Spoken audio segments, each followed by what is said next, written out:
Hi guys, welcome back to my channel. आज के इस वीडियो में हम डिस्कशन करने वाले हैं 39 को, 40 को और 41 को। ठीक है, ये पूरे के पूरे शॉर्ट क्वेश्चन जैसा है। तो मैंने शॉर्ट क्वेश्चन को भी इंक्लूड क्यों किया हूँ इस वाले प्लेलिस्ट पे, क्योंकि 2 मार्क और 3 मार्क के जो क्वेश्चन आंसर होते हैं हम तो वही डिस्कशन कर रहे हैं। फिर भी बीच बीच में मैं शॉर्ट क्वेश्चन जैसे जैसे ये एक थ्योरी वाला क्वेश्चन है, ये एक थ्योरी वाला क्वेश्चन है, इसको इंक्लूड किया हूँ क्योंकि कुछ टाइम आपको पूछ देगा ऐसे कि what is the continuous statement in C. 1 mark के हिसाब से तो एक ही लाइन लिखना, what is the continuous statement in C, explain with examples, तभी आपको लिखना है एग्जांपल के साथ। अगर वही चीज़ को 3 मार्क लिखा होगा इधर साइड में, तो आपको डेफिनेशन लिखना पड़ेगा, एग्जांपल लिखना पड़ेगा सिंटैक्स दे के, और उसके बाद उसी एग्जांपल को एक वर्डिंग के हिसाब से 1 लाइन करके लिखना पड़ेगा, 2 लाइन करके समझाना पड़ेगा। ठीक है? ये होता है एक शॉर्ट बिट का आंसर का स्ट्रक्चर। तो ये सारे के सारी चीज़ सिर्फ मैं इसी चीज़ को समझाने के लिए ये सारे के सारे वीडियो बना रहा हूँ आपको पूरे के पूरे। ठीक है? तो चलो यार, अभी डिस्कशन करते हैं क्वेश्चन को। What is the continuous statement in C? The continuous statement skips the remaining code in the current iteration of a loop and moves to the next iteration। अगर आपको सी लैंग्वेज अच्छे से लिखना आता होगा तो आप समझ गए होंगे कि क्या बोलना चाहते हैं ये डेफिनेशन।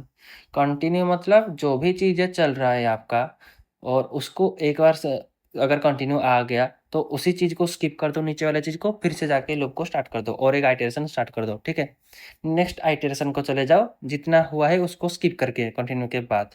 ठीक है, और क्या समझाऊँ इसको, ये तो एक ही मतलब डेफिनेशन ही ऐसा है, समझ जाओगे तो डेफिनेशन लिख पाओगे अच्छे से। ठीक है, 40 नंबर पे देखते हैं, what are formal and actual parameter. ये भाई दोनों डिफरेंस भी आता है कभी कभी। ठीक है, तो शॉर्ट क्वेश्चन के हिसाब से हम देख लेते हैं। फॉर्मल पैरामीटर्स मीन्स क्या होते हैं? Parameters defined in a function definition, इसको बोलते हैं। ये पूरा प्रॉपर डेफिनेशन मैंने लिखा है क्योंकि 1 मार्क का क्वेश्चन पे ना आपको ऐसे मनगढ़ंत जैसे कहानियाँ लिखना मतलब अच्छा नहीं लगेगा। पूरा टू द पॉइंट आंसर लिखना पड़ेगा। पर 2 मार्क के हिसाब से अगर आप जो भी समझ रहे हो उसको लिख दो तो भी अच्छा मार्क मिल जाता है। 3 मार्क पे भी ऐसा है, आप डेफिनेशन एक ही चीज़ लिखो और उसके बाद जो भी समझ रहे हो उसको एक्सप्लेन करके लिखो। और 1 मार्क के क्वेश्चन पे पूरा टू द पॉइंट डेफिनेशन लिख दो तो और भी अच्छा है। Parameters defined in a function definition, function definition जो होते हैं पहले जो स्टार्ट करके जो डिफाइन करते हैं, उसी टाइम जो भी पैरामीटर आप यूज करते हो उसको बोलते हैं फॉर्मल पैरामीटर। ठीक है, एक्चुअल पैरामीटर देखते हैं। Parameters passed when calling the function, जब फंक्शन कॉल होता है, जब फंक्शन कॉल होता है तभी जिस जो भी आप वेरिएबल यूज करते हो, पैरामीटर पास करते हो, उसको बोलते हैं एक्चुअल पैरामीटर्स। ठीक है, और ये सारी चीज़ अगर आप नहीं समझ पा रहे हो तो मैंने पूरे के पूरे एक प्लेलिस्ट बना के रखा है और सी प्रोग्रामिंग लैंग्वेज का, तो उस वाले चीज़ को फॉलो कर लो, आपको पूरे के पूरे चैप्टर वाइज भी अच्छे से क्लियर हो जाएगा।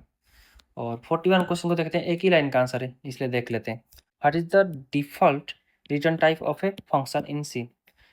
Default return type in C is int. ठीक है, जो इंट मैन लिखते हो ना, इंट मैन लिखते हो लास्ट में 0 लिखते हो, वो क्या होता है? इंट होता है ना।